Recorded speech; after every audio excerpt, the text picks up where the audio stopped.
Today, we are going to talk about lawn fertilization. That's a topic that I get asked about a lot. It seems like many people are confused about what to apply, when to apply, how much to apply, what about weeds in my lawn? All those questions come up all the time, and it's really not a very difficult topic once you just consider a few things. And we're going to do that in this video. Also, I want to remind you that you need to think of me as an environmental activist, and I really am in a lot of ways. My little garden here in Chula Vista, California, suburban San Diego, has become a sanctuary for wildlife. I'm going to show you some video clips of that here in this video in a little bit, but it's really true.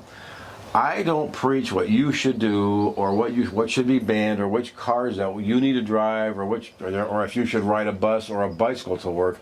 That is not for me to say, and it's not for anybody else to say. But it is for me to say that let's all try to keep our own piece of the planet environmentally sound with good practices, safe practices, and we will encourage wildlife and have a wonderful garden all at the same time. So stay with us now. We're going to get into the fertilizer question now. Thank you. This is our monarch butterfly sanctuary. In these 4 terracotta pots, we've planted 2 varieties of Asclepias, the narrow-leaf Asclepias in the first 2, and in the next 2, the tropical Asclepias, or they're known as milkweed. The narrow-leaf is said to be a little better for the monarchs because it doesn't promote the growth of a bacteria in the fallen leaves. The other 2, the tropical milkweeds, may do that, although we haven't seen that, and the tropical is what's being sold in all the garden centers around San Diego. So we tried it. Actually, our 2 tropical milkweeds they're descendants of a volunteer that sprouted up in another garden I tend to at another home, and we saw it sprouting up. It intrigued me. I didn't know what it was, but I looked it up, and we've grown several offspring from the seeds of that plant. The narrowleaf milkweed we planted from seeds that we ordered from a seed company here in San Diego. But these things are wonderful. The monarchs are attracted to them, to the flowers. They lay their eggs on them, and then the monarch larvae eat the leaves. They sometimes strip the entire plant almost. The leaves do grow back. It's quite nice. These plants are all in kind of a winter dormancy right now, and they'll come back, we hope, shortly. But the monarchs lay their eggs. The larvae hatch, and then they feed. Right here, there's one right there. I'll show you a close-up of this. Here's a larva right here. There's 3 more right here, and I've discovered others nearby. And they'll make butterflies. We've been very fortunate to have just a mass of monarchs here in the summertime. Last summer, right in this area where I'm standing right now, I could see as many as 10 monarchs at the same time flitting through here. It was remarkable to see. In this image, you can see 3 monarch butterfly larvae. Here is one here, another one up here to the left a little bit, and a third one down that in the center and below. And this is what we have wanted to do, is to create our own little wonderful wildlife sanctuary by using the proper plants and the proper practices, and it's working out pretty good for us. Here is our wildlife sanctuary with hummingbirds now. In this view, you can see 4 feeders, 3 of the little button feeders, and a hummingbird is at one of them, and below that a cylinder-shaped feeder hanging next to the pansy flower box there. We are very proud of how this turned out, and again, being an environmental activist like I am, who knows what he's doing, and one of the ways to overcome the fact that hummingbirds do drive each other away, like you just saw, is to have several feeders and have some not within sight of the others. That way, if a feeder is around the corner and a hummingbird comes to that one, the ones that come to the other feeders won't see that and try to drive them away. They just don't like each other. But by the way, we do use our own homemade nectar in these. We don't buy the store-bought stuff. That some got preservatives and things I don't think is good for the hummingbirds. We use the Audubon Society recipe of 1 part sugar, to 4 parts water. We bring that to a boil for a minute or so, and then let it cool, and then we refill our feeders. I do rinse them out really good with hot tap water every time. That's twice a week we do that. And about once a month I sterilize them with a mix of household bleach and tap water, and that sterilizes them quite effectively. Here's one, another one. So you do get a lot of action. It's still early morning, March the 2nd here in Chula Vista, California, and they're starting to come in greater numbers now. We just love them. Look at them all. We're getting lots of business now. There's 3 or 4 out at the same time. It's remarkable.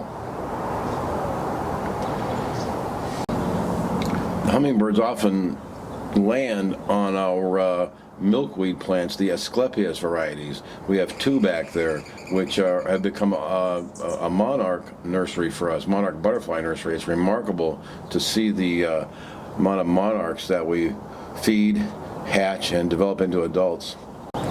Here comes another one to the cylinder. I just put that cylinder feeder out this morning. He tried it, and now he's one of his friends is coming in. They don't like each other, and they chase each other away. That's why we have so many feeders out. You can see there's 4 in this view.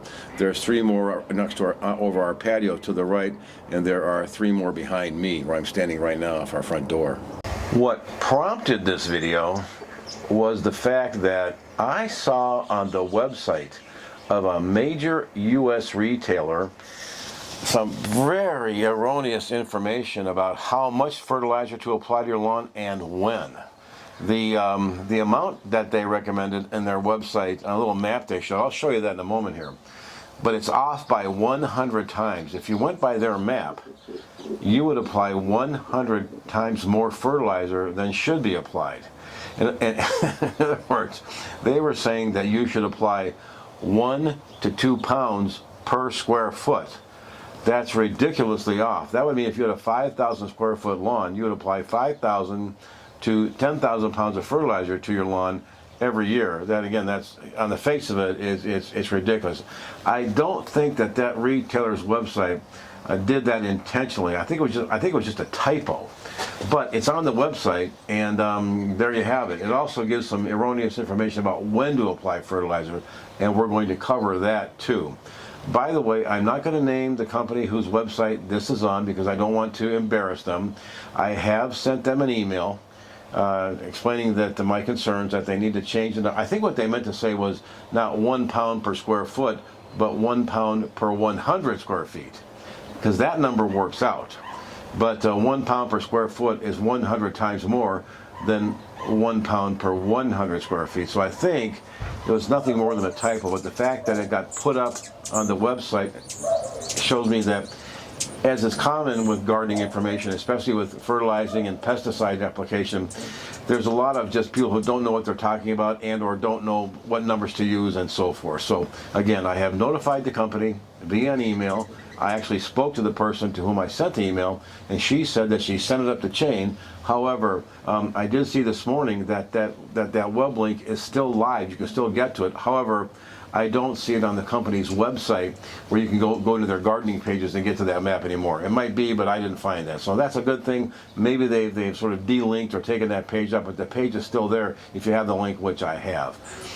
It also shows erroneous information about when you should apply the fertilizer. That's way off. But don't worry, I'm going to straighten you out this morning. I'm also going to explain the kind of types, the 2 general main types of fertilizer: regular, everyday lawn food, and the competing brand known as Scott's. And then we're going to cover the use of pesticides, especially this weed killer, to kill weeds in your lawn, especially the dandelions. I'll get into that in great detail. And give you the timing on when to apply fertilizer. Let's cover that right now. That company's website I just told you about, and again, you can see the map.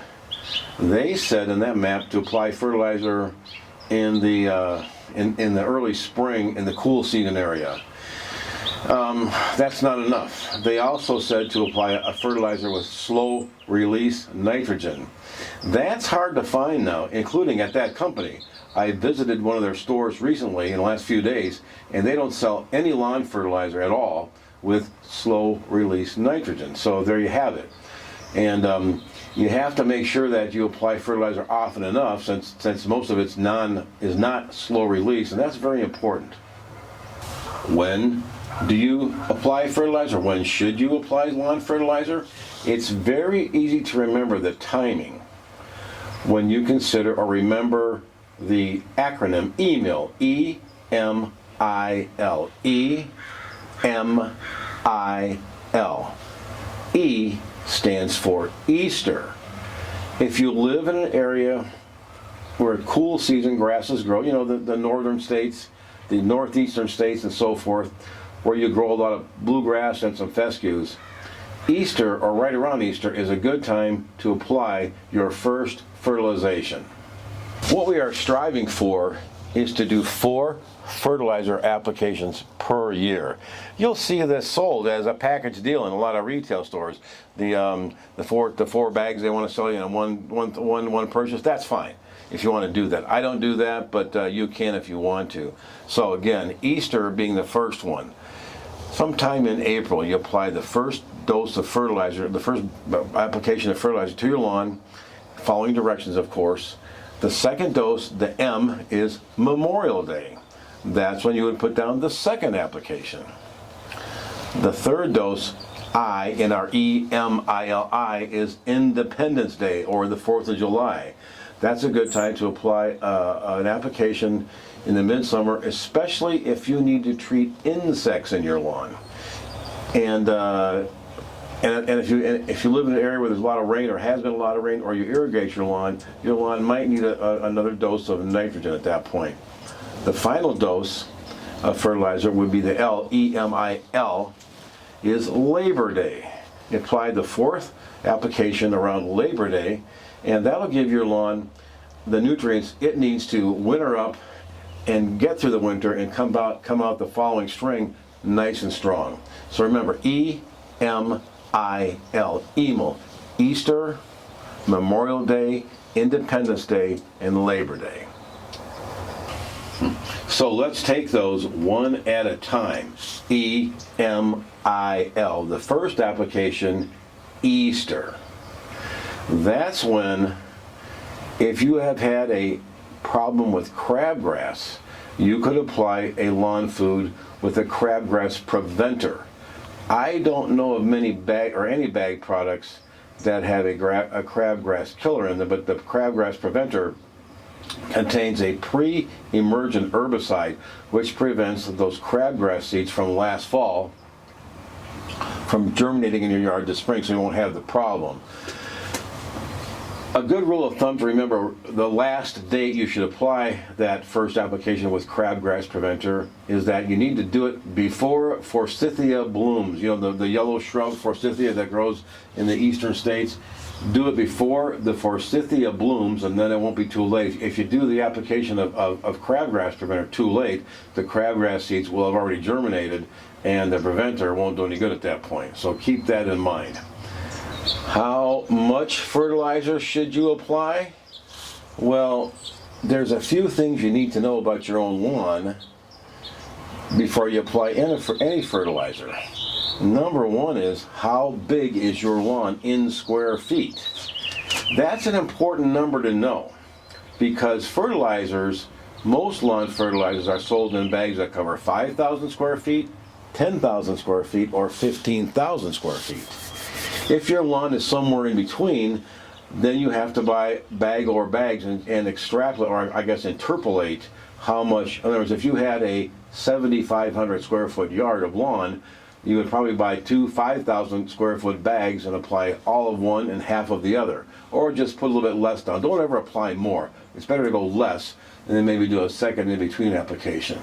So 5, 10, or 15,000 square foot is how the bags are usually sold.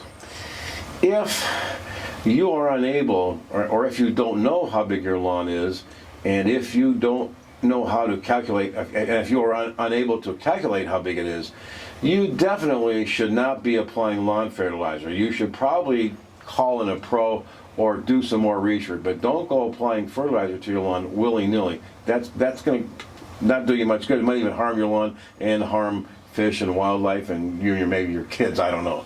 But don't do it if you don't know how big your lawn is and how much to buy before you start applying it. What exactly is lawn fertilizer? It's a mix of 3 major elements that affect the way your lawn grows and how healthy it is. The key ingredient in fertilizer is nitrogen. After that comes phosphorus and finally potassium. And the quantities or the percentages of those 3 elements in the bag by law are listed as percentages. The first number being the percentage of nitrogen, the second number being the percentage of phosphorus, and the third number being the percentage of potassium. Nitrogen is critical for green growth of your lawn and all green plants. Nitrogen is the central element in chlorophyll, the green stuff in plants. It's almost equivalent to the iron in our hemoglobin in our blood. It's that important. And it's the nitrogen that allows the plants to grow, put on new growth, and so forth, and produce that chlorophyll, which of course they all need. And it's listed as the first percentage on the bag, N. It's known as NPK, nitrogen, phosphorus, and potassium. So the nitrogen percentage in a bag is the first number listed. The second number, the P, is phosphorus, which is important for good root development, not only in your lawn, but also in all plants, your flowers and so forth. If you have flowering plants, annuals that you want to get a good flower display from, put on a fertilizer with a good percentage of phosphorus in it. The last number, potassium, also known as K, I don't know how they got K out of potassium, but they did, that doesn't matter. But the last number, potassium, is for overall plant health, cell walls and those kind of things, to build cell walls. That's a very important number when you apply fertilizer in the fall, in that L period.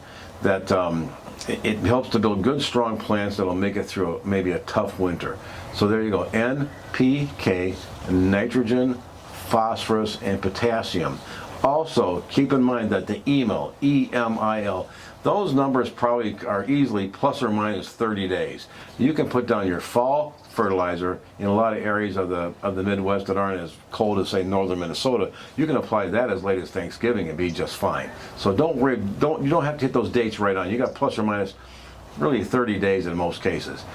That's so don't stress over the date. If you miss Labor Day, you can do it in the end of September, into October, even as late as Thanksgiving, if you live in, say, northern Illinois, where I spent many years. What does or what should lawn fertilizer look like? We'll cover that right now. There are 2 major, let's call it, categories of lawn food. One is Scott's Turf Builder and its related products, related family of products, and the second category is everything else. The everything else fertilizers, if you look in the bag, you're going to see several different some different colors of pellets in that bag. It's going to kind of look like this. You see that? See the different colors in that? I'll see a little closer to the camera. You can kind of see those different colors in there. There's pellets of nitrogen, phosphorus, and potassium all inside there. This is not actually lawn food. It's a common garden fertilizer that I like to use, but it's all the same. The colors are going to be the same in the bag of the, but you see how there's those 3 different colors of pellets in there, all mixed in the same bag. Some are nitrogen, some are phosphorus, and some are potassium. On the other hand, Scott's Turf Builder, which is a good product, by the way, I have nothing against it, they've taken all 3 of those ingredients and they've ground them up and they've reconstituted them as pellets that all have in the same pellet, and it looks kind of like a whitish or off-whitish pellet. Everything looks the same in the bag. There's nothing wrong with that. A description I heard one time is take your Thanksgiving dinner where on your plate you have turkey and mashed potatoes and sweet potatoes and maybe some asparagus, and you eat them, one bite at a time, asparagus, mashed turkey, and so forth. Where Scott's has done, what they've done is they've taken all those ingredients and mashed them all together, so every forkful you get everything in the same forkful. Is it important to your lawn? Your lawn doesn't care. Your lawn doesn't care what name is on the bag. Again, I'm not defending or saying anything against Scotch. It's a good product. They've been around for a long time. I use it myself, so there you go. And but if you can find a fertilizer that's maybe less expensive with similar percentages of N, P, and K, you might be better off to buy it because your lawn doesn't care. It doesn't care at all. We mentioned earlier about the coated slow-release nitrogen, also known as CSRUN. Sounds like some name out of Star Wars. CSRUN. CSRUN, which stands for coated slow-release urea nitrogen.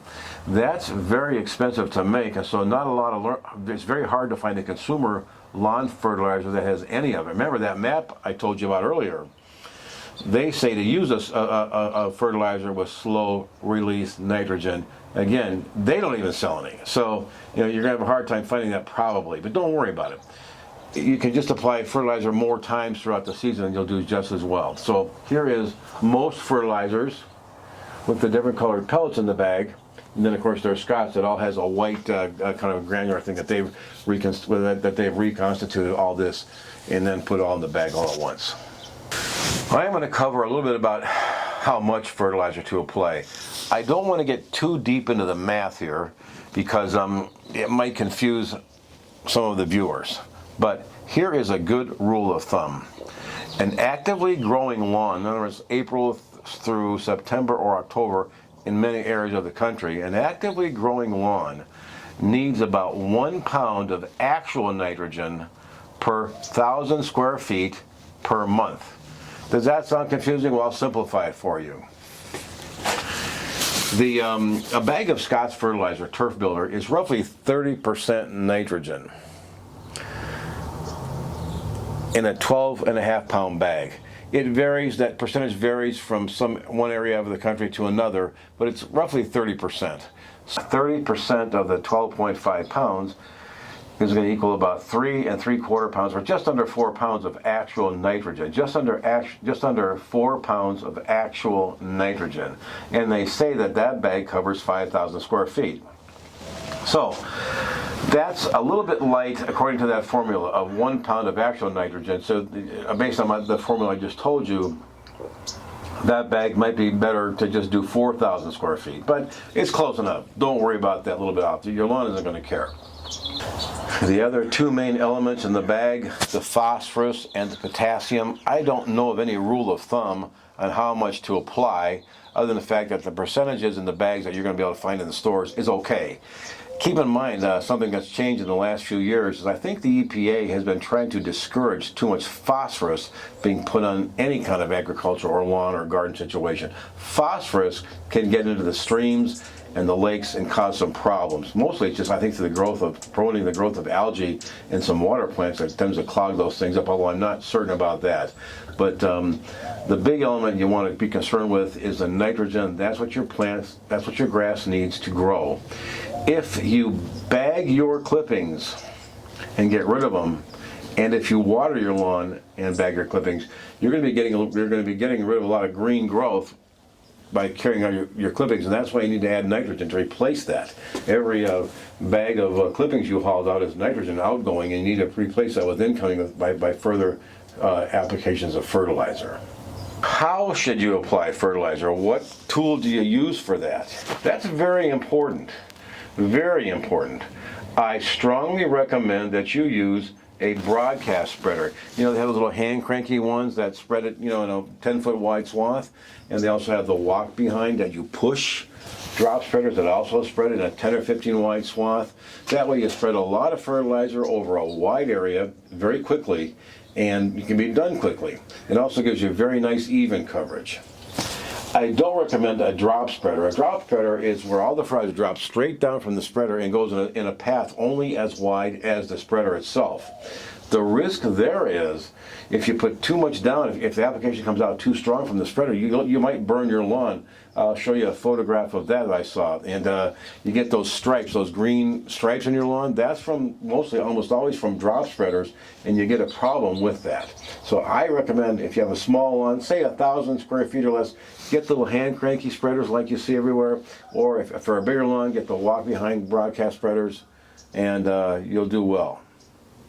If you're applying in the early spring, that Easter period, and doing the crabgrass preventer, try not to scatter too much of that into your flower beds and shrub beds. It's probably not going to hurt unless you're going to plant seeds in those beds later on. But that's one of the reasons why you might want to use a drop spreader, because it only puts the fertilizer in a band as wide as the drop spreader is. However, again, I think you should avoid drop spreaders because of the fact of getting the stripes in the lawn. Let's talk about weed control next. Weed control might be a big deal for you. However, if you have a healthy, well-fed, and actively growing thick lawn, that will discourage the growth of weeds because they'll be choked up by your healthy lawn. So that's a good thing. However, if you do get some dandelions, and we all do, it's very easy to treat those. The product I recommend that I've been using for years is this. Weed Be Gone, by a well-known company. It's actually a very effective product, and it doesn't. We scrubbed our weed killer demonstration due to the unusually cold temperatures we've been having.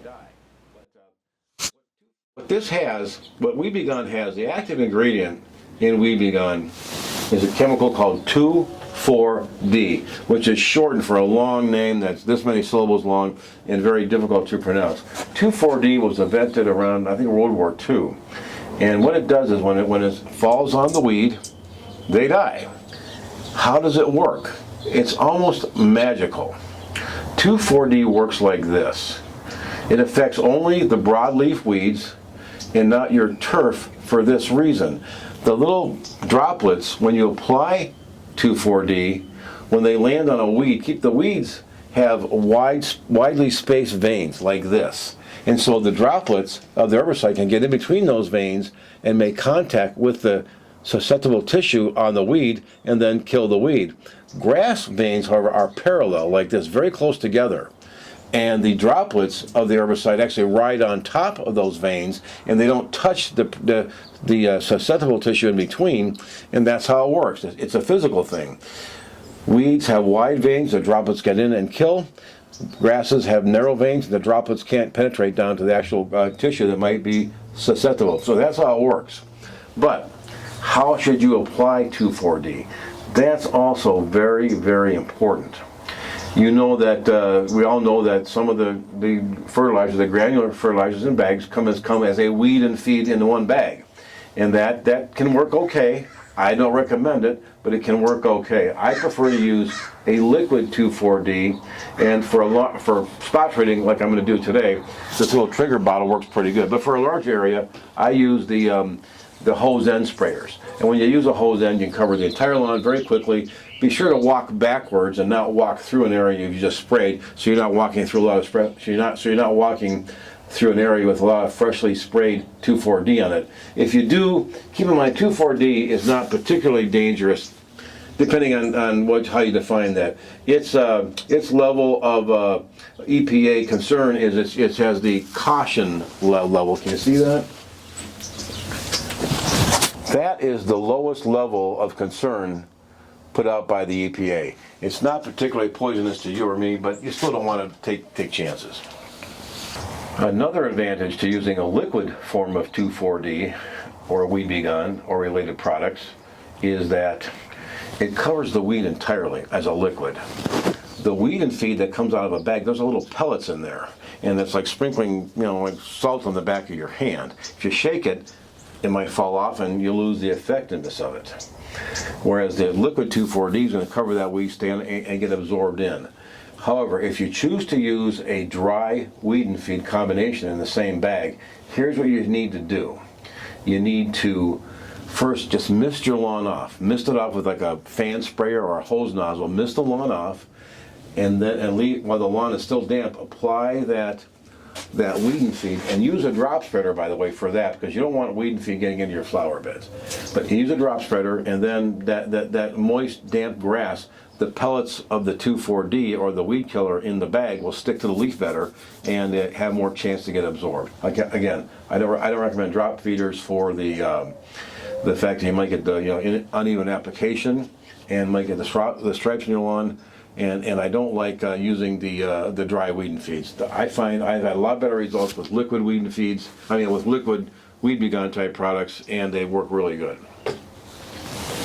There are at least a couple of other considerations to keep in mind when applying herbicides such as lawn weed killers like this.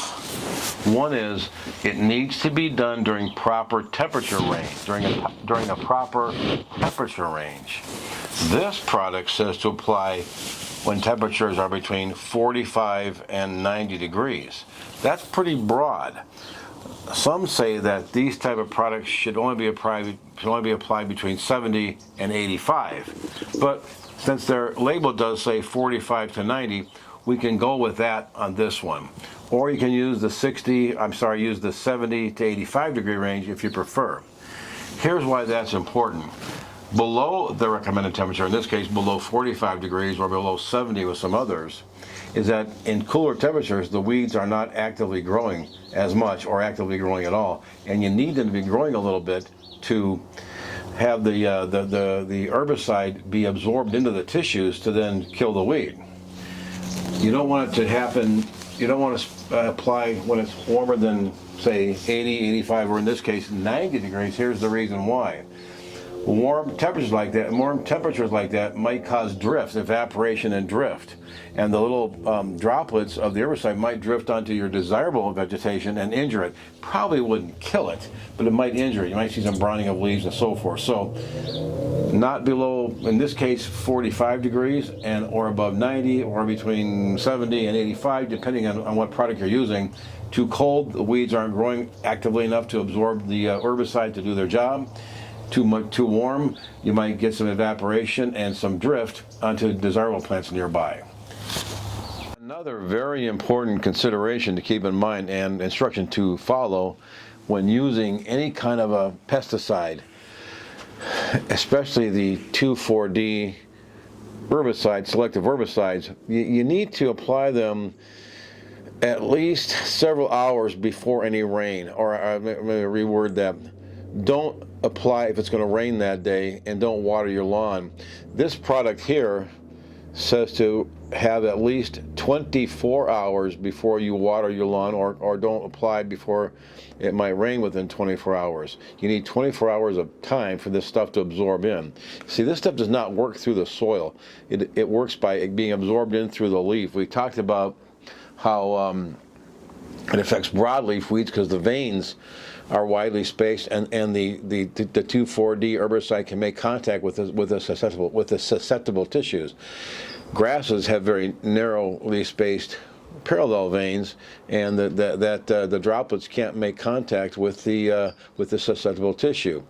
There's also some literature saying how the herbicide works on broadleaf weeds because they grow at their tips, not from the base like grasses. I'm not sure how that works, but anyways, it works. This product, it actually, 2,4-D actually mimics natural auxins that all plants produce. Those are the growth hormones that plants have. That's what causes them to grow in their tips and grow roots and those kind of things. 2,4-D is a synthetic auxin mimic that actually causes the plant to grow itself to death. It's quite remarkable how it works that way. I learned about all this stuff when I was in college many years ago. This was my alma mater, Lewis University. I had to change into a hoodie because it got chilly here. I didn't study horticulture there. I studied horticulture at Mesa Community College in Mesa, Arizona, and then went on to Arizona State University. Both really good institutions that all three are really good institutions. Lewis is where I got my degree. My degree is not in horticulture, it's in marketing. I have a business degree. So there you have it. It's something you can study yourself, or if you want to learn more about gardening, take classes at a local college. A local junior college would probably be a great place to start. Another consideration to keep in mind before you apply weed killers to your lawn is this. There's a very popular and effective herbicide known as Roundup. Glyphosate is the generic name for it. It does a great job controlling weeds anywhere they are, in your flower beds and in cracks in pavement and so forth. What glyphosate is it's a systemic herbicide, meaning it gets absorbed into the plant through the only through the leaves. It does not absorb through the bark or through the roots, only through the leaves. It gets absorbed in and then gets translocated, is the term, translocated down to the roots, and it kills the roots. So it's very effective for that. And I've been using it for years. Since I've been using Roundup for more than 45 years. I'm still here, by the way, Mr. Lawyer. So you got that. But here is the thing about the Roundup brand. They came out with Roundup for Lawns, which is not glyphosate. It's another herbicide, a selective herbicide, which is what weed begun is. It selects a certain kind of plant to affect and won't select another kind. It has a selective herbicide in Roundup for Lawns, which is effective at killing the weeds in the lawn and will not harm the lawn. It's effective for killing the weeds in the lawn and it won't harm the lawn. But here's the deal. Here's the problem. Roundup and Roundup for Lawns might be confused. I have heard of this, where somebody wanted to kill weeds in their lawn and bought Roundup, and they applied Roundup, the stuff that kills everything, to their lawn, and of course it killed their lawn along with the weeds. So I don't recommend Roundup for Lawns for that reason. It's probably a very good product. I've never used it, but I wish they would have come up with a different name besides Roundup or Roundup for Lawns. That said, that's what it is. If you want to use it, give it a try, but be sure, always, always, always read and follow label directions on any pesticide that you might be using. Very important. So if we're doing the 3-step fertilizer application, the 3rd step is in our EMIL process is I for Independence Day, or around the 4th of July. Again, I'm talking about in areas where it's cool, they have cool winters, cold winters. Here in the Southwest or California where I live, you might just fertilize year-round as you need to. Less in the winter and more in the summer, but in the Midwest, the 3rd application, remember, the first one, Easter, right around that time of year, plus or minus 2 weeks. The second one, M for Memorial Day, plus or minus 2 weeks, and that's the one where you would apply the herbicide to kill your dandelions, as we just described. The 3rd one, I, Independence Day, is where if your lawn is actively growing, if you sprinkle it, or if you've had rain and it's still growing really strong, you might need another application of nitrogen or general lawn fertilizer to keep the lawn growing and looking its best. That is also the time when insects, pests that can affect and harm your lawn are also real busy. And that would be the time to put down a fertilizer or a separately applied insecticide to kill any troublesome lawn insects. I have never had to do that in my entire life. I've never had to do that. I've never had lawn insects where they become a problem. If I've had a few, I didn't know about it, and it didn't affect my lawn. But I've worked very hard to have a very healthy lawn, and healthy lawns, as healthy anything, tends to fight off diseases and pests. So there you have it. So I've never had. But if you have insects or pests, they're going to be really active and breeding in the summertime, and that would be the time to apply a fertilizer with an insecticide, or just a separate insecticide. You can apply those dry or wet. There's a couple. That's the ways to do that. But when using insecticides, you got to be very careful. Remember, because insecticides are meant to kill animals. You're an animal. Your pets are animals. Your kids are animals. Insects are animals. Herbicides like Weed Begun and 2,4-D are meant to kill plants. They're not particularly dangerous to you and me and our families and our pets. They can be. You got to be careful, but not like the insecticides are. So be real careful with that. Another consideration about using any pesticide, whether it be a pesticide, a weed killer, or an insecticide, is this: wherever you can, spot treat. If you just have a few dandelions growing in one corner of your lawn, you don't need to nuke the entire lawn. Just treat that portion. Again, the weeds in my front lawn could be easily treated with this little spray bottle, trigger bottle, no problem. There's hardly any other weeds out there. If you have dandelions in one corner of your front yard, treat that area and don't treat the rest. Same thing with insect and insecticides. Treat the area that's affected and don't nuke your entire yard. I've never done more than treat a few anthills with insecticide, and I've never had to treat my entire lawn. So that's a very, very important consideration. Again, I'll repeat, always read and follow label directions every time. Another thing to remember about doing that third application, I, out of email, E-M-I-L, I stands for Independence Day, is this. If you don't water your lawn, and if it hasn't rained, and if your lawn has gone dormant and more or less browned out, you can, and there's no other problems, insecticides or weeds, you can skip that one. If the lawn's not growing, it's not going to need any more nitrogen until it cools off in the fall, or you get more rain. So you could skip that third one if your lawn is gone dormant, has turned brown, and you don't have any other issues to deal with.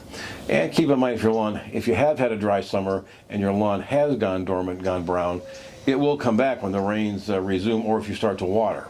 But in some areas of the country, water is so expensive, it might not be practical for you to water your lawn, or you might just need to wait for the rain. So you can skip that I, E-M-I-L, you can skip the I one during a dry summer in many areas. Our last application of lawn fertilizer in the cooler areas of the country is the, out of E-M-I-L, is the L for Labor Day. That's the time of year when you put down a fertilizer with a higher amount of potassium, the three numbers on the bag, N, P, K, K for potassium, and you'll see these labeled as lawn fertilizer for fall or fall lawn food. And if you look at the percentages of the fall lawn food, you'll see that the potassium is higher and the nitrogen might be lower, because you need to get that potassium on your turf so it builds good, strong cell walls and strengthens the grass and the roots to survive the upcoming cold winter months. That's what that's for. And don't stress out if you don't make it on Labor Day weekend. If you're having a hot, dry, September, you can easily delay that until October. You can delay it past that. You can delay it well into November. It's not going to really be that big a deal. However, this is what's important. Unlike that map we showed you from the big retailer, the big box retailer, where it said to apply in the spring, if you're only going to apply once, apply in the spring, we know that's not a good idea. If you're only going to apply fertilizer once a year, don't recommend that. But if that's all your time and budget allows, if you're only going to apply fertilizer once a year, apply it in the fall. That's when you should do it. That'll get your lawn a good dose of strength to get through the winter months, and then come out in the spring better off than if you didn't do that. So if you're only going to do it once a year, skip E, skip M, skip I, and do L, Labor Day, and you can do that one as late as November. If you enjoyed watching this video and have gotten something out of it, we hope that you will go to your screen and like our video and subscribe. We're going to come out with other videos and related videos from everything from how to design a garden, the best ways to do that using my 5 steps. I talked about that in another video, and other issues that we are concerned about. So please like and subscribe, and that makes it easier or better for me to produce more videos like this as we go through.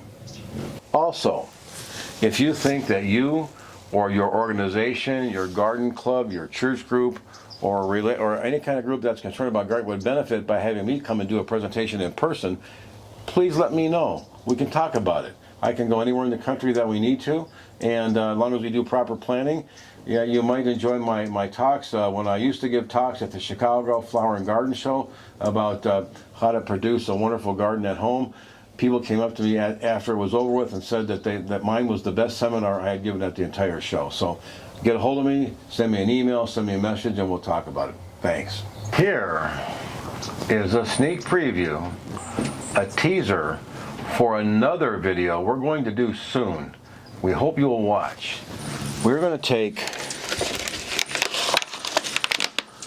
this group of 6 little houseplants that you see here.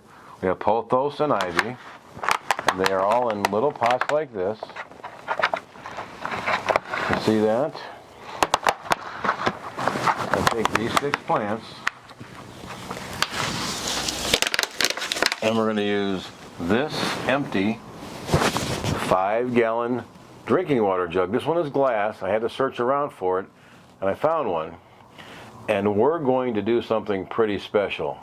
I know what you're thinking. You're thinking there's no way he's going to get those plants through that opening in the top of the bottle Maybe I will, maybe I won't. But please check back later for that project. Thank you.